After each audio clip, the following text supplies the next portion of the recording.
们是住在学生宿舍的话，那你们是不是有一位非常勤劳又用功的室友呢？而那名室友是不是也会开夜车？然后你会感觉到有人在凌晨时都会坐在书桌上学习，而你又还没睡，可是你却懒得爬起来劝他早一点睡。但是你确定那位学习的是你的室友吗？你确定他是人吗？今天要分享的这个故事也是之前的那名网友在留言上分享的。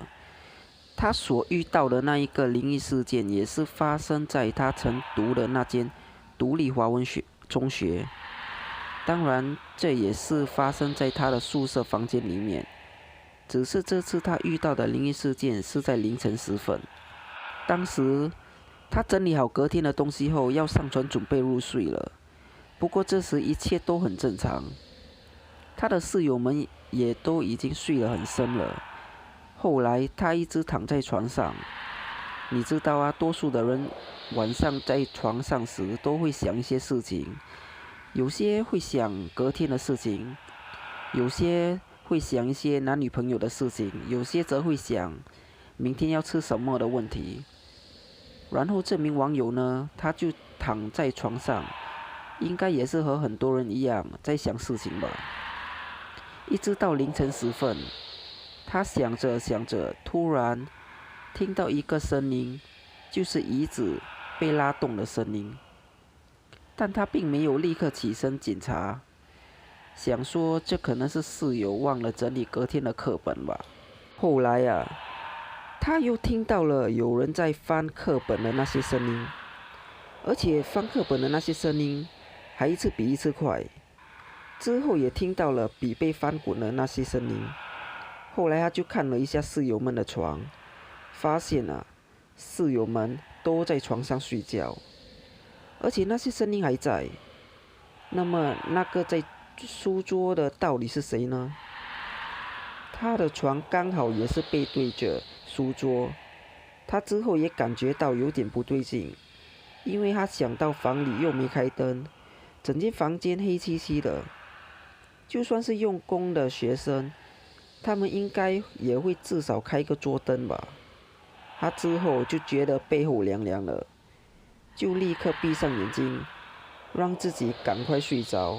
结果他真的睡着了。不过他虽然是睡着了啦，但是不到几分钟后，他又醒了过来。他醒过来后，在迷迷糊糊之中时，顺便转个身，想要换一下睡姿。结果却好死不死的，他张开那双有一点睡意的眼睛时，刚好看到了一张绿色大大的脸与他对望。不过那个应该不是深情的对望啦，他吓得心脏差点停止了。不过他有没有大声叫就不晓得了。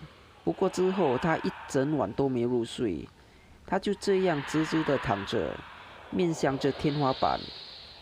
到了隔天早上，他的其中一名室友突然提到，他晚上躺在床上时，准备要睡着时，他有听到那些翻书和椅子的声音。不过他不敢张开眼睛。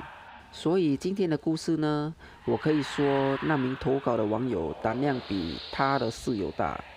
不过习惯就好啦，因为他又说为什么一直都让他遇到。不过你可以带个你信仰的宗教啊，比如说十字架、佛牌之类的。那今天的影片就到这里结束了。